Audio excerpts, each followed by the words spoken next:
The BUC rewrote the history of this over 600-year-old kingdom. How did it achieve this feat? The industries had the idea to assist the community, and it started with not the industries thinking about what would the community need, but coming together and actually looking at what would be your most precious need in this community, where can we help with. Power is supplied from gas turbines in Nigeria LNG and SPDC.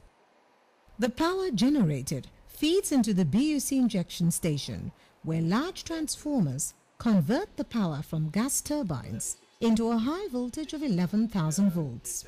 This is distributed over a high voltage grid to the injection substations, where they are distributed over a low voltage grid and stepped down to homes for use. BUC has maintained 95% to 98% power availability on Bonny Island since the last 6 years. Emmanuel Danjumbo is the man in charge of maintenance at the injection substation and operations in BUC. My duties as the head of operations and maintenance is to maintain and operate the high voltage and low voltage system so that we can deliver a good quality power to our consumers. With a staff strength of 47, the BUC has the best from the joint companies that formed it. 94% of the workforce hail from Bonny Island.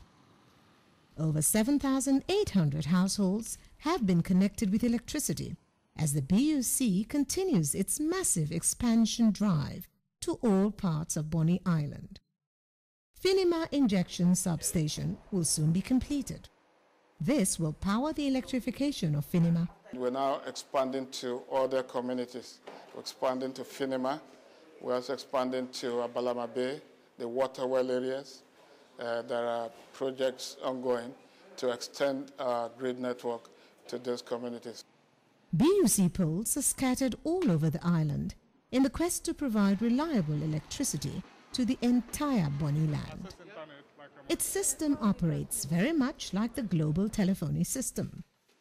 Through a prepayment watt-hour meter, power is received in the homes and houses connected to the BUC grid. Each meter has a numeric display, and the customer loads his credit into the meter after paying at the bank. It is pay as you use, but prudent electricity users may as well not pay a dime for this constant electricity. For consumers with many gadgets, they may have to pay a token. For this tailor, 1,000 naira worth of credit is what he needs for 6 months. BUC says 20% of the customers sail through for months using the free electricity tokens only. Big companies like this sawmill spend less on electricity monthly, yet enjoy constant electricity. So the electricity is very important to our business.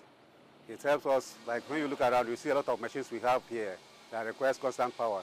Without the constant power, we won't have able to reduce the wood, the bigger sizes to small sizes. Bonny General Hospital, with BUC's constant electricity, has recorded improved services. We've been having regular power supply, and it's been helping us a lot, apparently in our theater, in our labs, and even in our pharmacy. Again, whenever we have a problem with light, the company called BUC, who manages the light, they come around, inform us that, look, in 1 or 2 hours' time, we are going to put off the light, and we're going to bring it back in 1 or 2 hours' time. So can you bear with us? And of course, once they tell us that, we make sure that everything that is going to do with light is, switched off, and then we wait until after that time. But I think overall, we can give them about 80–90%. They've done a wonderful job. Different from the national grid poles, these poles usually compete with cable and television antennas. The comfort level of the people in this community is high.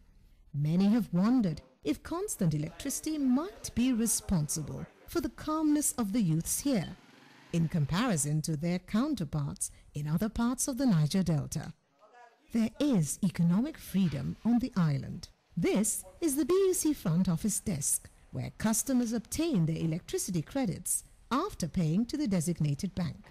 It is also where they collect their free tokens of electric credit and make their complaints, if any.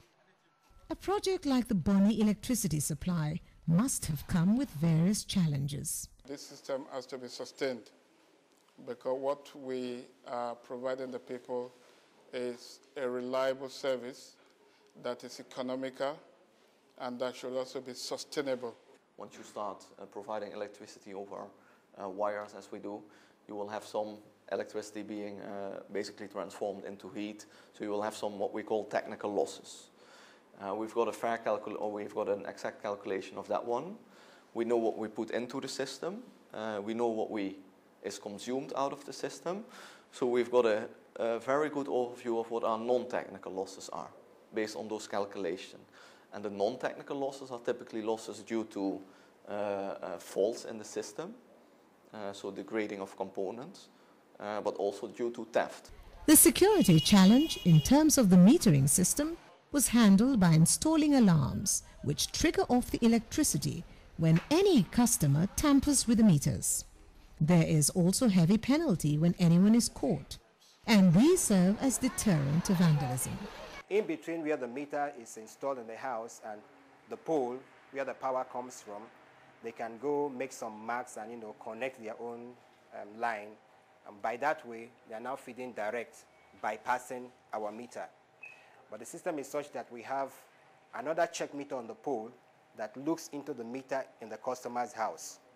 Life in Bonny is good, and there's no doubt that constant power supply is the major reason for this.